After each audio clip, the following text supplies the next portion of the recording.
Today, we are really diving into Google's new AI video model, Veo 3 it's called. That's the one, making waves. Yeah, we've got some solid sources, a Google keyword blog post, a Mashable Tech piece, really trying to get a handle on it. Good stuff. So our mission basically is to unpack what Veo 3 is.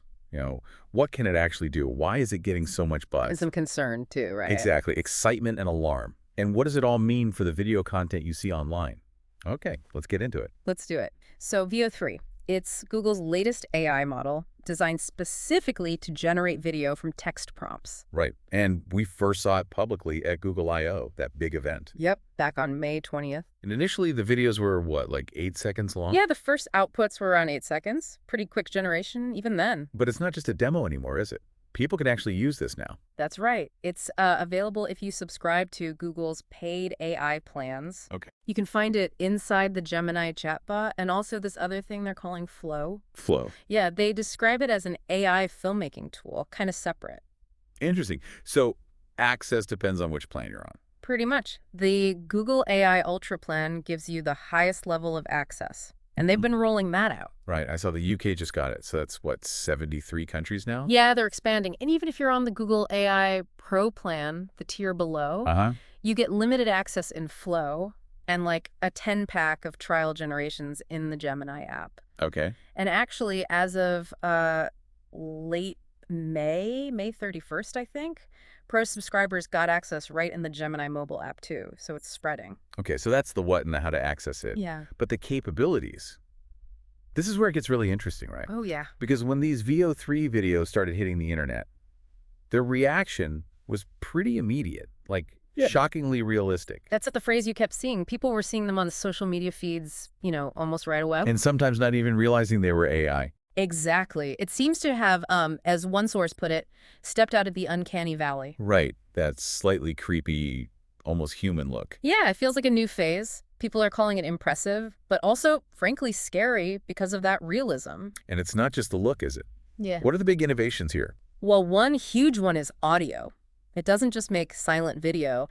It generates audio and dialogue along with it. Whoa. Okay, so full soundscapes, conversations. Right alongside the visuals. That adds a massive layer of realism. That's a game changer. What else? Consistency. Yeah. Character consistency. Yeah.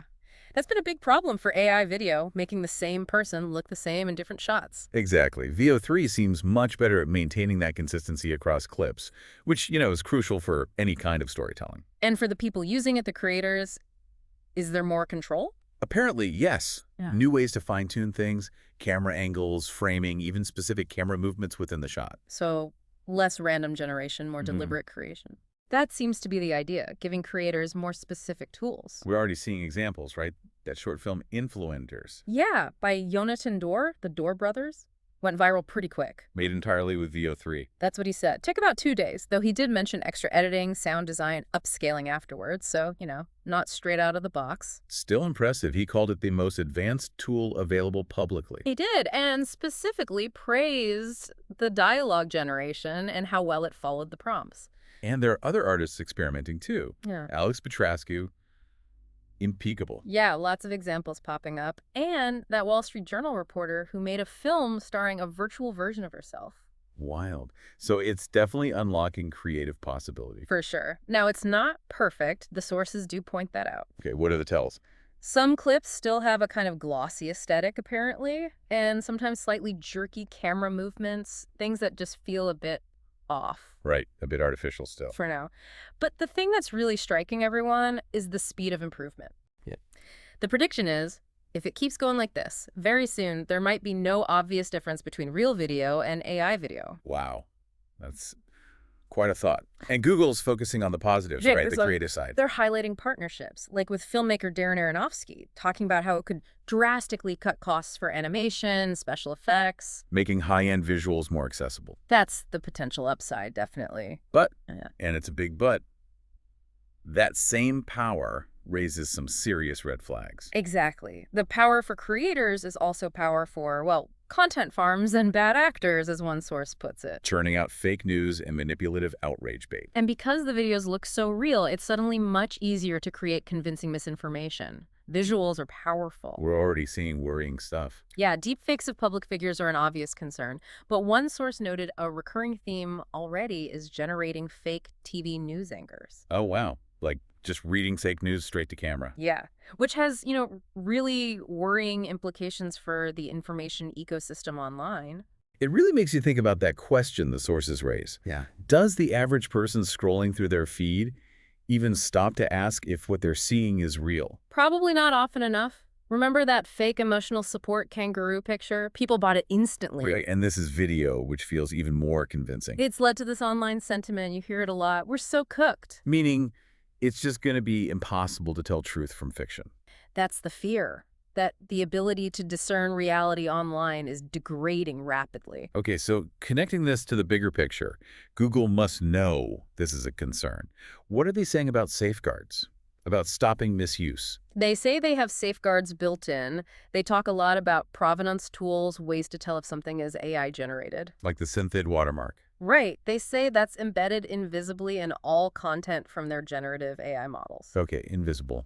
What else? They also have a scented detector tool. They rolled that out to early testers recently, end of May, and plan to expand access soon.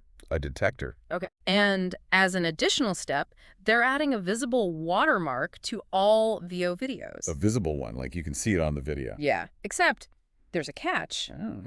That visible watermark is not added to videos made by Ultra members using the Flow tool. Wait, not for the users with the highest access, using the AI filmmaking tool. Correct. The thinking seems to be that Flow is for professionals, artists, who wouldn't want a visible watermark on their work.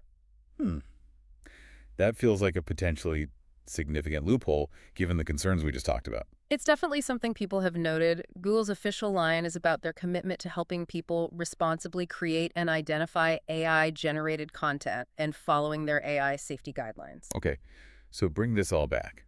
What does this mean for you listening right now? Well, it means AI-generated videos, like the ones Veo 3 can make, are about to become even more common. You'll see them on social media, video apps, everywhere. And telling the difference between what's AI and what's real, that's getting harder, fast. Yeah. Which leads back to that call to action from the sources. Start asking the question. Exactly. Just pause for a second when you see a video online and ask yourself, is this real? It's becoming crucial. So, to wrap up, Veo 3 is clearly a major leap. Impressive tech audio, dialogue, consistent characters, huge creative potential. Definitely opens doors for creators. But at the same time, it throws up these really serious concerns about misinformation, fake news, and just the nature of reality online. It's a double-edged sword for sure. So here's the final thought to leave you with. If this tech keeps accelerating like this, and most people aren't questioning what they see, what happens to trust? Yeah, trust in online information generally. And who even gets to decide what's believable anymore? A lot to think about.